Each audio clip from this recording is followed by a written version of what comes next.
you very much. Welcome back. The Love's journey continues. And we have with us in the studio, as we began, Mr. and Mrs. Pastor Dennis. And they are from Ruaraka, where the church is, Liberation Worship Center, and we are happy to feature them. Those who have been with us in the first part of this episode know that it's been a good story to hear how they began. Now, after all this, now marriage has happened. You guys have gone, of course, I assume you did a wedding in the church and everything. Yes. You've started a family. Yes. What was the first thing that you dealt with, Eunice? This is a man that you had prayed for. God has answered your prayer. Was there anything that you started with that was like, let me see, is this what God I prayed for? Did that instance come? Yeah, of course. I had expectations when I was getting to this marriage. So when I entered into the marriage, I expected someone who would take care of me, who would provide for our needs. But when we started very humble. So I realized that we were really struggling financially because he is a pastor, yes, and he was not from our church. I had to stop my job that I had when I met him because I was in that other church, working in that church. Oh, okay. Yeah, so here we are two of us. We are jobless, although he was working somewhere in town, but he wasn't getting good money. So I expected to be in plenty. You know, the way pastors' wives in church, they are. All that was thwarted. Paying rent was so hard, and I'm asking him, why did you marry then if you are not ready to take care of your family? We can't even put food on our table. And it was so difficult for me. It was really, really hard. And I started asking God questions. Is this really the right man you meant for me? Yes. Your word tells me that a servant of God should be able to take care of his family. What am I seeing? Was it that I really rushed to find myself into this? So that really bothered me a lot for many years. Yeah, for the first 2-3 years, I was disturbed. And I felt marriage is really a difficult thing. I felt this is not what I really intended to go through. I was not ready for this. Yeah. All right. So I felt like many times I was telling him, I have to walk out of this. Oh. I even packed my bags. Oh. I am going away. I can't come suffering like this. I was not chased away from our house. So, of course, he used to pray, and he was telling me, you are going nowhere. You can't go nowhere. But during that time, he really prayed a lot so that I don't go away. Yeah. So now he had prayed to get you. You are in, and now he is praying to sustain you. Now, Mchungaji, yes, when all this period was happening, yes, or even before we go to that period, yes, what was the first culture shock that got you when you were in? Yeah. That was like, is this the lady that I was praying for? The first culture shock was immediately I married. You know, we used to have my caretaker, the father, the person that took care of me in Nairobi. We had a fellowship. And after getting married, after coming from honeymoon, I think it was 1 month. I can't remember very well. So I went to go back to the fellowship we used to have. And then the fellowship went until late. So I spent the night there. So the following day I was coming back, thinking that when I get in the house, my wife will be happy that I've already come back home, at least safe. And she knows where you were. And she knows where I was.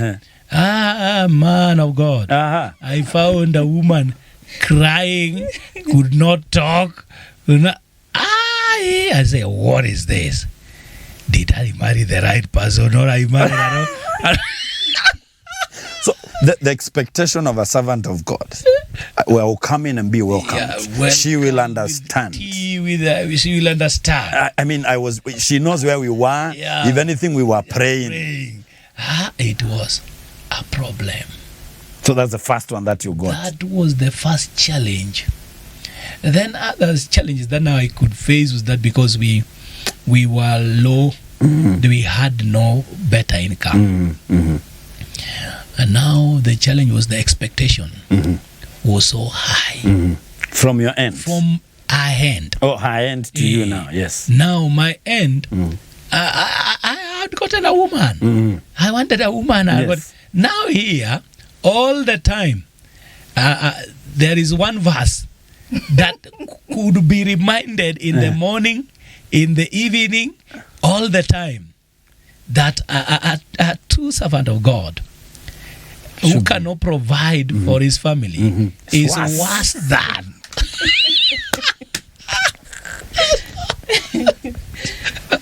Thank you. Hold it there. Now, you said this went on for around 2-3 years before you guys settled down. Exactly. So how did you manage that period?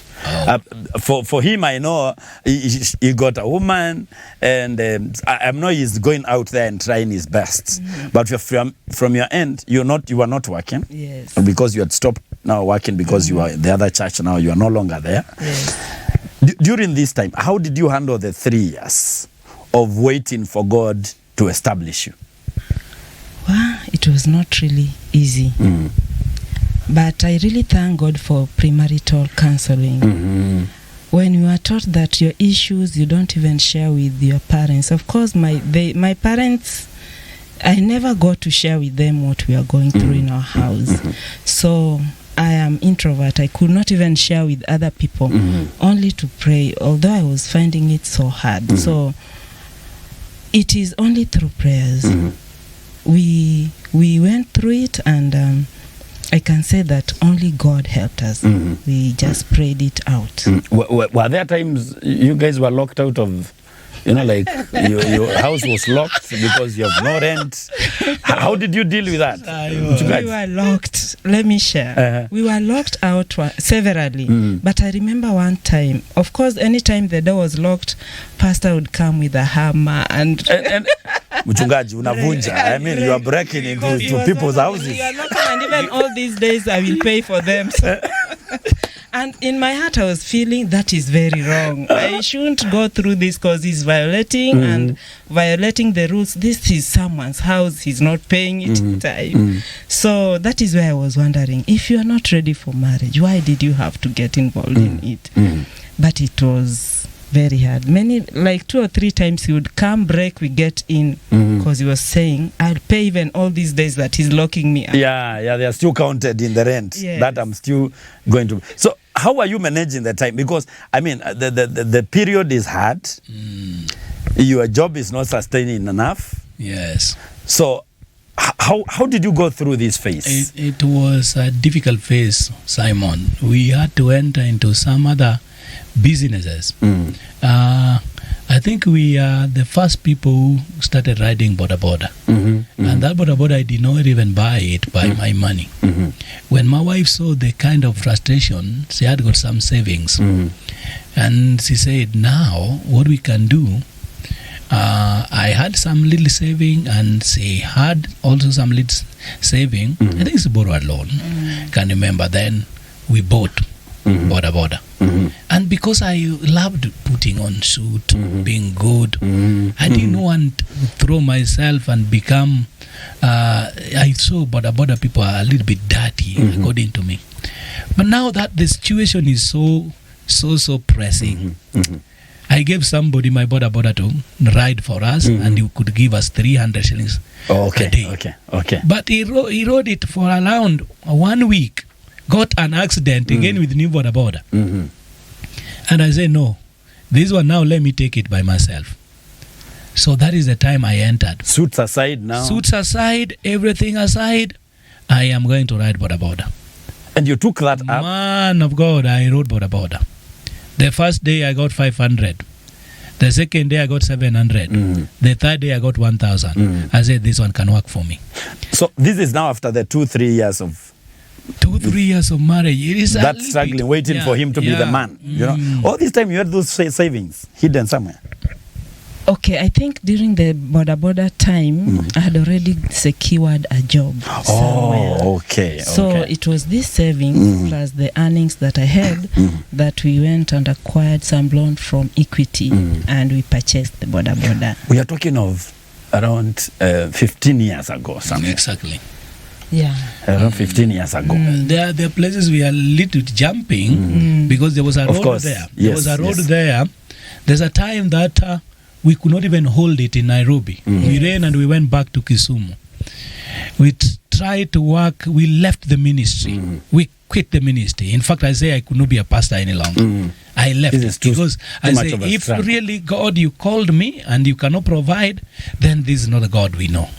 Thank you. So it was we left and we went and got a shop. Now we were keeping our shop. But now while at Kisumu again, she's being called for a job that she had already applied for a long time, several years. And now she's coming to Nairobi. That time we have already gotten our firstborn. And now here she's being called back. You have to pack again. We are running back to Nairobi. And I'm now leaving also Kisumu because I tried to maintain it. Remaining in Kisumu, but a lot of it was hard. I couldn't, and also the grace of singleness was not there any longer. You can't bear on your own again. That grace had already left me. Thank you. So that means that the burden of providing at that point came to her. At least she's the one with a job. Exactly. You didn't complain about this? I complained. He still complains how I really mishandled it. Although me, I didn't see that. But it was not easy. For like 6 years after he had abandoned the shop in Kisumu, he came and joined us here. And life was not easy because the job I got, the pay was not as good. So I have to go to work. I'm paying for the house help. I have to get milk for my child. We are paying for the rent. And he's here, he joined us, just sleeping and doing nothing. It was not so easy. And this is too much. Of course, I complained more. And that is how the idea of this border came in. Oh, during this complaint. So it was some birth pains, you know, you are going through for something to come. I told him men ought to work. You can't just be sleeping and eating here. Because at that time, we didn't have a church. Thank you. Yeah. People, are you people hearing? This is a woman that stood by her husband. It wasn't easy for the husband, by the way. You are hearing the story. So, but Pastor Simon, let me tell you something. Yes. The strength of my wife was this. She could not tell this story to anybody. We knew it to people. Whatever was happening was between the two of you. Whatever was happening in between me and her remained there. Thank you. It was concealed within ourselves. Outside, we are good people. We are dying here within ourselves. But you're surviving. When we go outside, nobody can know we are suffering. When we put our suits, we are there. You can't know we lack. And to make matters even more worse, when this dog, we could not pay this house, we were going to a higher house more than that. We couldn't pay a house of 2,500. We went to a house of 4,500. We couldn't pay a house of 4,500. It was jumped up to 6,500. From 6,500, we went at a house of 8,000. What faith is this, people? Hey, God is big. But you are struggling. No, but now I say the God I serve is big. And the wife also couldn't complain because there is a point there I think we've not mentioned. Yes. God spoke to us. God spoke to us. That time we were living in a 3,000 house. And he told us to go to a 3-bedroomed house. But we were not ready. We were asking, hey, God, are you really the one? If we can't get these 3, where will he get for the 3 bedroom? So we went to a 1-bedroom house, which was 4,500. That is where we were locked out even more. but this was God who had spoken.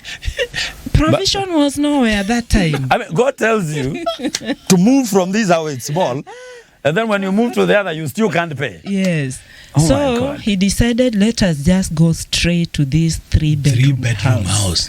So we went and we found one at 8,000 then. That is way back in the year 2007 there. Or 8. Oh my God.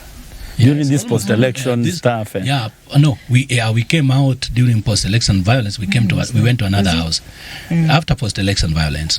And so we went to another bigger house.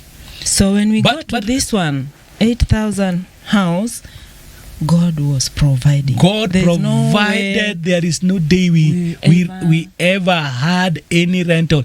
Since we went to that 3-bedroom house, where we were struggling, things changed upside down. No, I need the nitty-gritties, people. This is at this point when you're moving to the 3-bedroom, yes, where you're not paying 8,000. Yes. You're not struggling to pay. Yes. Is that the time you are doing the border? That is the time now. At that house is where now we bought this border. Oh, good. That point is important because people, we don't want to leave people hanging. Yes. Where was this money coming from? This border. And you know, what I did with this border, I entered into some chama. And I could ride in the morning and keep money for my rent because I know it is 8,000. So I was saving money for the rent.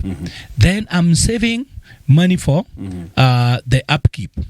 Then I'm saving the money for my children and their fare. So I could give and their fare to. So sometimes I could take her, but sometimes I give her the fare when I have customers. I worked there. I rode border for 3 good years, and we had peace. Awesome.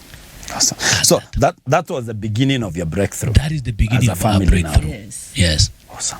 And even during this time, I went back to college, and I was not able to take care of the family. And of me when I was in college also. Yes. That is awesome. So now he's taking care of. Now he's become the man now. The man you had prayed for. God in this marriage. I started working. So God was, before we had a problem with where is this God? I mean, is this a prayer? But now finally, after several years, you broke through and here you are. Exactly. Now you have kids. You've taken them to school. One is in college. You are able to pay, and everything seems well so far.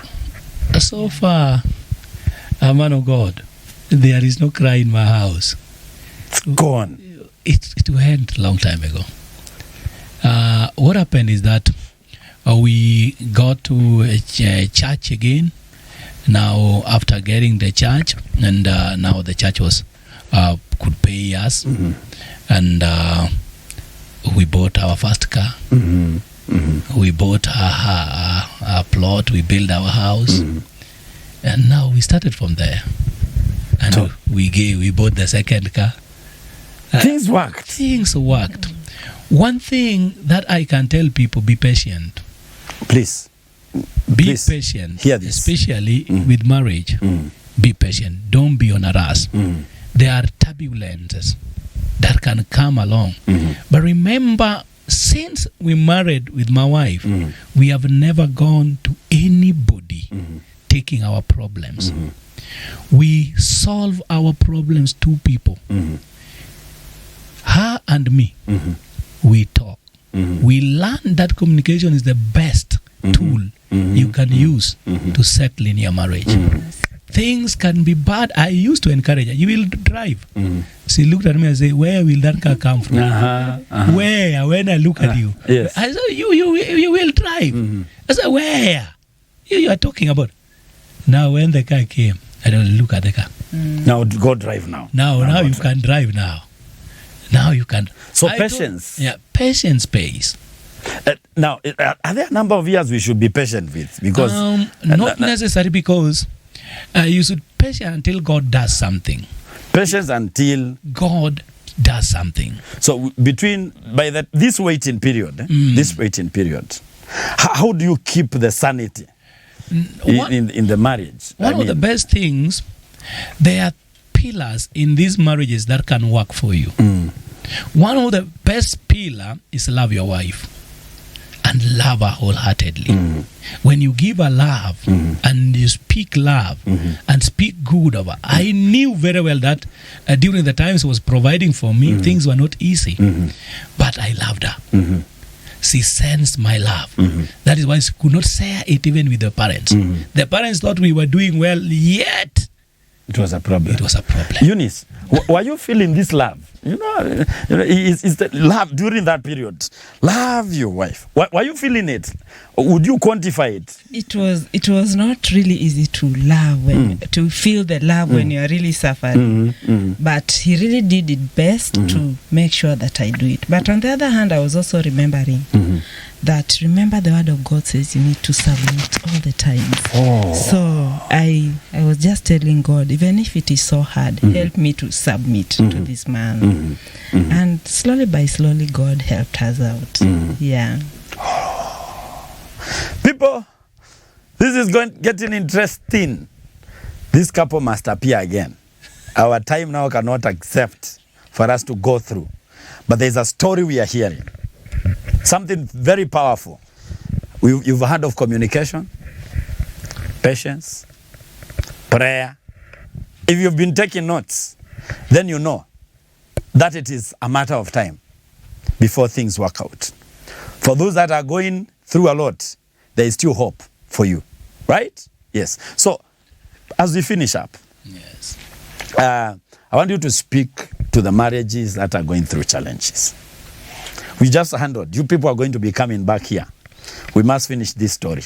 Thank you. Because we have dealt a lot on how you've handled this, especially the financial part and constraint that a lot of people go through and they don't know how to handle it. And you people braced it and you went through and here you are as overcomers. I want you to look at the camera. We'll start with Eunice. Talk to the ladies that are waiting for the breakthrough that you are waiting for, and what they should do now in the waiting as they wait. And then please try to answer that question whether marriage still works after all. Please. Well, I must confirm to you that marriage still works, and marriage is in God's plans for every one of us. It is not easy, but through God's help, it is possible. During the constraints, just believe in your man. All these men, even the ones that have done so well, they are just like that one of yours. One thing I've realized, that even if your husband is down and you believe in him, you keep encouraging him, telling him that whatever stories he's telling you that he's going to do will happen. Believe and praise him for all that it will. And be by him all the time, praying with him. Marriage will work for you. Thank you very much. Chungaji. Thank you so much, Pastor Simon. I want to tell you, men, that marriage is still working. One of the things that you must understand the pillars of marriage and put them to work. Love your wife. And have what we call good and healthy communication. Because challenges are there. But when you cannot communicate them well, that is where things go haywire. But when you can communicate well, be a good communicator to your wife. Tell your wife your stories. Let it not take your story from another person. Give her the whole. Let her know what you are undergoing, your turmoils, your mountains. Let her know. So he will not talk about any other thing. When he is asking even for money, she knows very well that you don't have it. And again, also, be committed in that marriage. Many people relax. They don't commit themselves to the marriage. Like my wife would have left me a long time ago if she was not committed to the marriage. Be committed to this marriage. It will work. We have enjoyed it. Since we realized that we are in the plan of God, we have enjoyed it. It has been peaceful for us. All these few years, we have been at peace. It can work. Take care of your marriage. God bless you. Thank you very much. People, this couple will be featuring next episode 2. They must come here and give us some more. We are not yet done with them. There's a lot to learn from them. So this has been Love's Journey, and we thank everyone that has been watching. Please comment on our handles in the social media, in Facebook, on Twitter, on TikTok, everywhere, and on KATV every other time. Please make your comments down here. We will be able to answer. If there is any question that you want them to handle in the next episode, please put it up. We will bring it up, and then we will give them time to answer to the questions that you ask. The number down here on the screen, you can reach us. You can reach us through the social media handles and also on this line. And we thank God for you. Thank you so much for watching. That has been our great episode with Pastor and Mrs. Eunice and Dennis, and we thank God that they are here with us. I hope you've taken a point. Until next time, be ready to meet them again. God bless you, and God be with you.